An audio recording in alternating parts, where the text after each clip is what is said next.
తెలంగాణ అంతా బీజేపీ పార్టీకి సంబంధించిన బండి సంజయ్ కుమారుడు భగీరథ్ చేసిన వ్యవహారాలపైన ఆ యొక్క విషయాలపైన అందరూ మాట్లాడుతూ ఉన్నారు. తెలంగాణ మొత్తం రగిలిపోతుంది.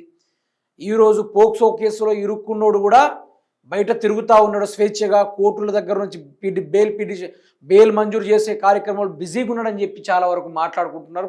చాలా వరకు అట్లాంటి వానికి శిక్ష పడాలని చెప్పి చాలా వరకు అందరూ కలిసి ఏకమై ఈరోజు సాయంత్రం హైదరాబాద్లో ఉన్న అంబేద్కర్ దగ్గరలో నిరాహార దీక్ష చేపడతా ఉన్న పరిస్థితిని మనం చూస్తూ ఉన్నాం. ఇందులోనూ ఏ పార్టీ ఇప్పటిదాకా పార్టీల పరంగా చూసుకుంటే అంతో కొంత ఈ బీఆర్ఎస్ పార్టీ అనుకుంటా, వాళ్ళందరూ కలిసి ఉమెన్స్ కమిషన్ దగ్గరికి వెళ్ళడం, వీటిపైన ఫిర్యాదు చేయడం అన్నీ చూస్తూ ఉన్నాం. కానీ కాంగ్రెస్ పార్టీకి సంబంధించిన మీకు సామెత చెప్తా, చిన్నపాటిది. నెత్తి మీద 100 రూపాయలు పెట్టి 10 రూపాయలకి కొనండ్రా అంటే చీచి వీళ్ళు 5 రూపాయలకు కూడా కొనమేమనుకుంటూ అని చీదరించుకుని వెళ్ళిపోయే మనుషులు కూడా ఉన్నారు. గట్లాంటి వ్యక్తి గురించి కొద్దిసేపు మాట్లాడుకుందాం. అయితే నా చిరకాల దోస్తు ఆలేరుకు సంబంధించిన శాసనసభ్యులు బీర్ల ఐలయ్య గారు చాలా ఆనిముత్యపు మాటలు మాట్లాడుతూ ఉంటారు. ఆయన మాట ఒక్కసారి విందాం. విన్న తర్వాత కథ ఏందో ఒకసారి మనం రీక్రియేట్ చేద్దాం. వినండి ఒకసారి. బీఆర్ఎస్ బీజేపీ చీకటి ఒప్పందాలతోటి ఇలా బీఆర్ఎస్ రోడ్డు మీదకి ధర్నా చేస్తున్నారు. బీఆర్ఎస్ వాళ్ళకి ఏమైనా సిగ్గుండా? మా ప్రజా ప్రభుత్వం, మా గౌరవ ముఖ్యమంత్రి వచ్చిన తర్వాత మా ప్రజాపాలన ద్వారా మహిళల ఆత్మగౌరవం పెంచినాం, మహిళలకు భద్రత పెంచినాం, మహిళలకు అన్ని హక్కులు కల్పించి ఇలా మహిళలు నిర్భయంగా రోడ్ల మీద తిరిగే హక్కు కల్పించింది కాంగ్రెస్ పార్టీ. మరి దీని మీద సిగ్గుమాల రాజకీయాలు చేస్తున్నారు బీఆర్ఎస్ వాళ్ళు. దేనికోసం ధర్నాలు చేస్తున్నారు? మీ చీకటి ఒప్పందం కదా, ప్రసారి కదా, మీ బండి సంజయ్ మీకు బెల్కోల్ బంధం కదా బీజేపీ బీఆర్ఎస్ కు. అంటే మా ప్రభుత్వం పట్టించుకోవట్లేదు, మా ప్రభుత్వం మీద నెప్పం నెట్టడానికి దొంగ డ్రామా చేసి బీఆర్ఎస్ వాళ్ళు రోడ్ల మీద ధర్నాలు చేస్తున్నారు. ఒకటే ఊసిపడ్డాడు, పైనుంచి ఊసిపడ్డాడు. అయితే ఈ బీర్లాయలో ఏమంటుండంటే, మా ప్రభుత్వం వచ్చిన తర్వాత మహిళలకు చాలా గౌరవం వచ్చింది, రోడ్ల మీద రాత్రి 1ంటికి రోడ్ల మీద తిరిగినా కూడా అటువంటి ఆ స్వేచ్ఛను కూడా మా ప్రభుత్వం కల్పించిందని చెప్తా ఉన్నాడు. సిగ్గు శరం ఏమన్నా ఉంటే ఇట్లాంటి మాటలు మాట్లాడాలి. ఒక శాసనసభలో కూర్చొని ఒక ఎమ్మెల్యేగా ఉంటూ ఇట్లాంటి మాటలు మాట్లాడకూడదు. దీనివల్ల నాకేమనిపిస్తుందంటే, ఈరోజు ఒక ఆడబిడ్డకు మనోధైర్యంగా ఇవ్వడానికి, ఆడబిడ్డకు న్యాయం జరగాలని చెప్పి బీఆర్ఎస్ పార్టీ వాళ్ళు రోడ్ల మీద ధర్నాలు చేస్తూ ఉన్నారు. మరి మీ పార్టీ వాళ్ళు ఏం చేస్తున్నారు? గడ్డి బీక్తున్నారా? ఆ బీజేపీ వాళ్ళు మీరు ఇద్దరే కలిసి గడ్డి బీక్తున్నారా? ఏం చేస్తూ ఉన్నారు? బాధితుడు పైన 72 గంటలు అయింది పిటిషన్ ఇచ్చి, ఇప్పటిదాకా దాని మీద రెస్పాండ్ కాకుండా ఈ బీర్లా ఐలయ్య మాట్లాడే ముచ్చట్లున్నారా అండి? మీరు ఇట్లాంటి మాటలు మాట్లాడితే ప్రజలు ఊరుకుంటారా? దేనితో కొడతారు ప్రజలు? ఈ బీర్లా ఐలయ్యకి ఏమైనా మతుండే మాట్లాడుతున్నాడా? ఈయన చూస్తే నాకు 10 సినిమాలో ఒక డౌట్ గుర్తొస్తుంది. ఎవడిచ్చిడ్రా వీనికి మినిస్టర్ అని ఒక ఉంటే చూసిరా డైలాగు, అట్లా మాట్లాడుతున్నాయనే బీర్లా ఐలయ్య గారు. అంటే వీళ్ళు ఏమంటున్నట్టే, మా ప్రభుత్వంలో ఏదైనా మహిళ మీకు నచ్చితే ఆ మహిళను మీరు ఏమైనా చేసుకోండి, ప్రొటెక్ట్ చేసే బాధ్యత మాది, అటువంటి చట్టాన్ని తీసుకొచ్చింది మా ప్రభుత్వమే అని చెప్పేసి బీర్లా ఐలయ్య ఇండైరెక్ట్గా మాట్లాడుతూ ఉన్నాడు. ఇక్కడ ఎట్లా అనుకున్నారా నిన్న? నాకు అర్థం కావట్లేదు. నీ మాటలు, నీ ఏషాలు, నీ కథలు, నీకు సబ్జెక్ట్ ఉందా అసలు? చదువుకున్నావు? 6 రోడ్ల పడి తిరిగినావా? శకలు చూస్తేనేమో చూస్తేనేమో చదువుకున్న లెక్కున్నావు, అని ఈ మాటలు చూసుకుంటేనేమో ఒక ఎగ్జామ్ పెట్టాల్సింది నీకు. గేట్ వాచ్కి సంబంధించిన ఎగ్జామ్ ఉంటుంది కదా, ఆ ఎగ్జామ్ని కూడా పాస్ కాకపోయేటోనివి. నేను నీ వ్యక్తిగతంగా నిన్ను డ్యామేజ్ చేయడానికో ఏదో చేయడానికి మాట్లాడతలేను. ఏం మాట్లాడాలి నువ్వు మాట్లాడితే? బీజేపీ పార్టీ యొక్క మీకు దానికి సంబంధం ఉన్న బయటికిది నీ వల్ల కాకుండా నువ్వేం చెప్పాలి?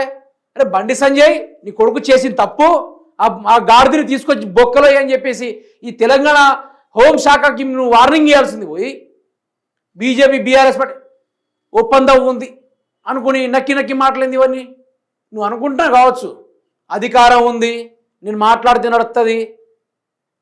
నీకు 2028 నేను రాసి చెప్తున్నావు, రాసి పెట్టుకో బీర్లా ఐలయ్య.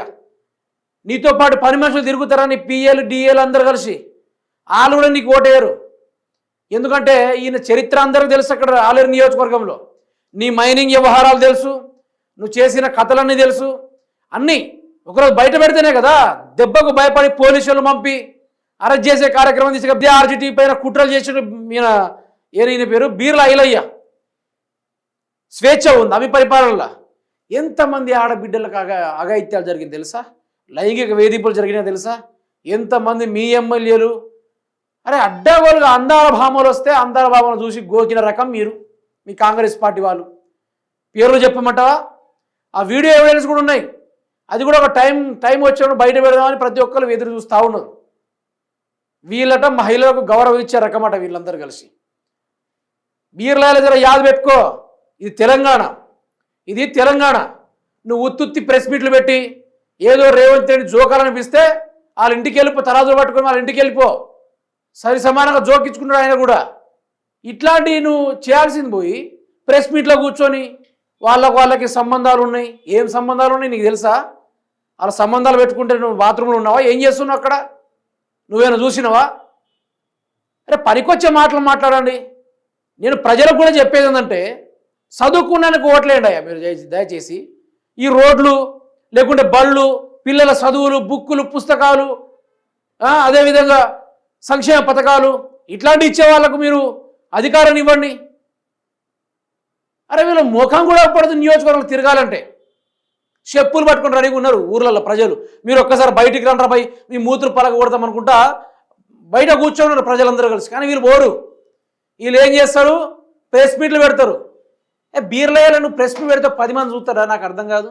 ఓ 10 మంది చూస్తారా అంటున్నా. ఏం మాటలు మాట్లాడతావా? అర్థం కాని పరిస్థితులు. నువ్వు ఒక ఎమ్మెల్యేవి, నా దగ్గర కోట్ల ఆస్తి ఉంది అనుకొని ఇట్లాంటి విర్రవీగే మాటలు తప్ప. నీకు కూడా 2 ఆడపిల్లలు ఉన్నారు కదా, మరి నీ ఆడపిల్ల మీద కూడా ఇట్లాంటి వ్యవహారం ఏదైనా జరిగితే అనుకో, నువ్వు ఇట్లాంటి ఏదైనా జరిగితే నువ్వు కామ్గా ఏం సంబంధం లేదు, ఇక్కడ బీఆర్ఎస్ బీజేపీ 2 చేతులు కలుపుకున్నాయి అందుకని ఇట్లాంటివి జరుగుతావని మళ్ళీ ప్రశ్న పెడతావా? అంత ఉందా? మాట్లాడే ముందు వెనక ముందు ఆలోచించు. రేపు కర్మ అనేది ఒకటి ఉంటుంది. భగవంతుడు ప్రతిదీ చూస్తాడు, ప్రతిదీ తిరిగి ఇస్తాడు, ప్రతిదీ కొడతాడు. ఈరోజు మీరేదో ఉద్యమాలు చేశారని, కానీ ప్రజలు ముమ్మాటికి చేసిన తప్పేనా? నేను చెప్తున్నా కదా, ప్రజలు ముమ్మాటికి చేసిన తప్పే. ఎట్లాంటి తప్ప అంటే ఈరోజు వీళ్ళు ఇట్లాంటి తెలిసినా కూడా ఏదో వీళ్ళు మొత్తం ఢిల్లీ నుంచి మొత్తం పీకి కట్టలు కట్టి తీసుకొచ్చి తెలంగాణ ప్రజలకు పంచుతారని చెప్పేసి ఏదో అమాయకంగా నమ్మిన ప్రజల్ని మోసం చేసుకుంటూ వీళ్ళు రాజ్యాన్ని వెళ్తా ఉన్నారు. ఒక్క దగ్గర సబ్జెక్ట్ లేదు వీళ్ళకు, సరిగ్గా తెలిసే డిక్షనరీ స్పెల్లింగ్ రాదు వీళ్ళకి. డిక్షనరీ ఉంటుంది కదా, డిక్షనరీ స్పెల్లింగ్ రాదు వీళ్ళకి. వీళ్ళు ఈరోజు ఖండించేటోళ్ళు, మాట్లాడేటోళ్ళు. ఒక బిడ్డకు అన్యాయం జరిగితే మాట్లాడాల్సింది పోయి, న్యాయం జరపాల్సింది పోయి ఏదో సోది మాటలు మాట్లాడుతూ ఉన్నాడు. అందుకనే చెప్తున్నా, సోదిగాళ్ళని దయచేసి ఎన్నుకోకండి. సోదిగాళ్ళని, దొంగలని, రౌడీ షీటర్లని, పోరంబోకోళ్ళని ఇట్లాంటి మీరు ఎవరిని దయచేసి మీరు ఎన్నుకోకండి. సబ్జెక్ట్ ఉన్నని ఎన్నుకోండి, ప్రజలకు మంచి చేసేటోడిని ఎన్నుకోండి, అలాంటి వాడిని ఎన్నుకోండి తప్ప ఇట్లాంటి బద్మాష్ వార్తలతోటి ముందుకు వచ్చి ప్రెస్ మీట్లు పెట్టే వాళ్ళ మీద మీరు ఎట్టి పరిస్థితుల్లో మాట్లాడద్దు. దయచేసి మాట్లాడద్దు. వీళ్ళని కూడా గెలిపించొద్దు. ఒక లెక్కని చెప్పాలంటే ఈయన గురించి మాట్లాడి వేస్ట్. ఫస్ట్ ఈయన గురించి మాట్లాడి వేస్ట్. అంత సబ్జెక్ట్ ఉన్న మనిషి కాదు, టైం బొక్క.